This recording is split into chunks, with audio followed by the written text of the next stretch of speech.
Ayun, mga kababayan Luzon, Visayas at Mindanao, no? Or Luzon, Visayas and Republic of Mindanao ni Digong. Ayun, mga kababayan, meron akong i-share sa inyo o meron akong iparating sa inyo na isang balita na kung saan kahit sino po makakapagtanong at magtataka. Ito po, speaking of magtatanong and magtataka. Bakit nga ba naka-lockdown sa Krami? Bakit nga ba? Magpupulong lang naman sana si President Marcos, General ng Pulis na si General Marbil at iba pang mga general, no? Na magpupulong lang naman sana sa Krami. Bakit nga ba kailangan pang i-lockdown? Hindi ba kaya nandyan na ang Interpol? Hindi ba kaya nandyan na ang ICC? Hindi ko alam. Baka bukas dadamputin na si Digong at si Sara. So ito po, no, mga kababayan, hindi po tayo gumawa ng kwento, hindi tayo gumawa ng fake news, hindi po tayo nag-iimbento ng kwento dito. Lahat po na sasabihin natin ay may katotohanan, may ebidensya at may pruweba na nag-lockdown nga sa Krami. At bakit nga ba nag-lockdown? Pakinggan niyo po. Patupad nga ng lockdown dito sa Campo Crame bilang bahagi ng security protocol na ipinatupad sa pagdating ni Pangulong Ferdinand Marcos Jr. Nagumpisa ang lockdown kaninang alas 10 ng umaga pero alas 6 pa lamang ay mahigpit na ang ipinatutupad na seguridad lalo na sa mga gate dito sa Campo Crame. Bawal na din ang pakalat-kalat sa mga empleyado sa loob ng kampo hanggat nandito ang Pangulo. Sa katunayan, mayroong mga lugar na no entry at tanging ang mga dadalo lamang ng command conference ang maaaring dumaan.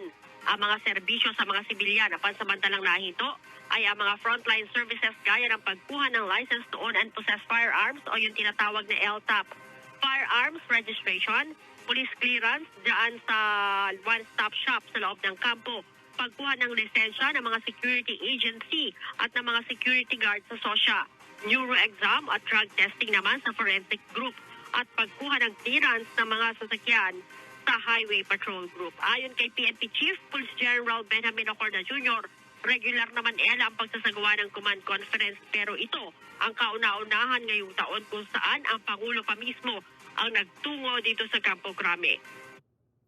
So, ayun. Narinig nyo po mga kababayan, no, na naka-lockdown. Bakit naman nangyari na magla-lockdown pa?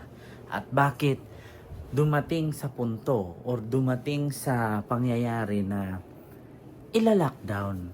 So, may tanong ko lang mga kababayan, bakit nga ba nag-lockdown? Kung magmi-meeting lang naman. Actually, ayaw kong pangunahan na mga kababayan sa Luzon, Visayas and Republic of Mindanao.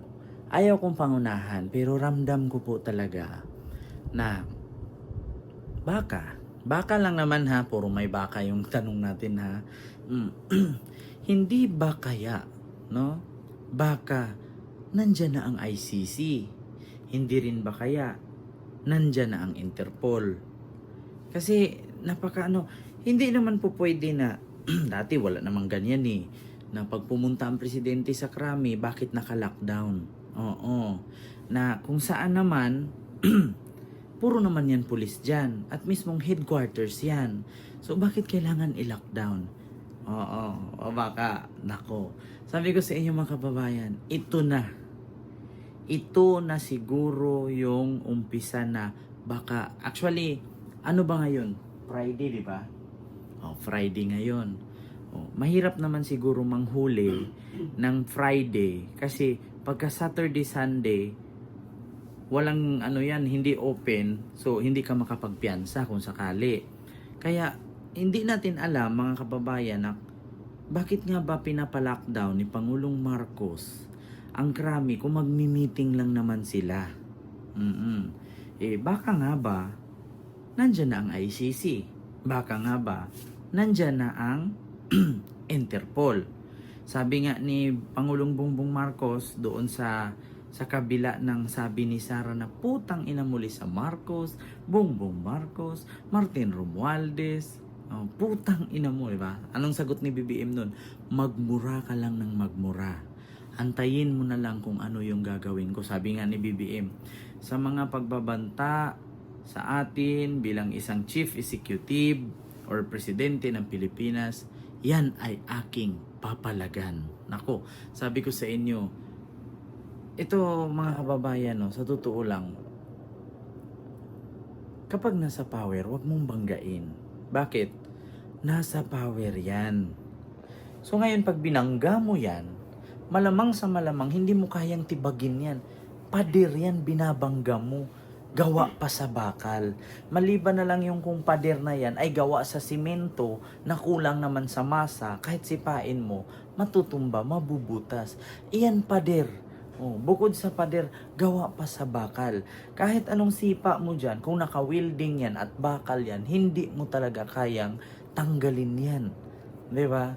Kaya bakit lockdown sa krami? So, pumasok na ba talaga ang ICC?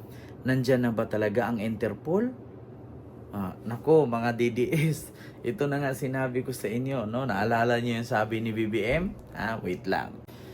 So yun nga ang sabi ko sa inyo mga kababayan, na sa kabila ng pambabatikos ng mga DDS, ng mga Duterte kay Pangulong Marcos, sabi nga ni BBM, kung ang presidente ng Pilipinas ay basta-basta na lang bantaan or ipapatay, paano pa ang ordinaryong tao lamang? So sa mga ganyang pangyayari, hindi ko po yan palalagpasin at yan ay aking papalagan. So ito na ba siguro ang sinabi ni Pangulong Bongbong Marcos na yan ay aking papalagan? Sabi ko nga sa inyo, napakabait po ni Marcos. Wala kayong marinig dyan, wala kayong masabi dyan. Pero hindi po sa haba or sa lahat ng panahon na ang tao ay mahaba ang pasensya. Meron nga tayong kasabihan, kapag napuno na ang salop, tatapyasan. So bakit nga ba nag-lockdown sa krami? Kahapon.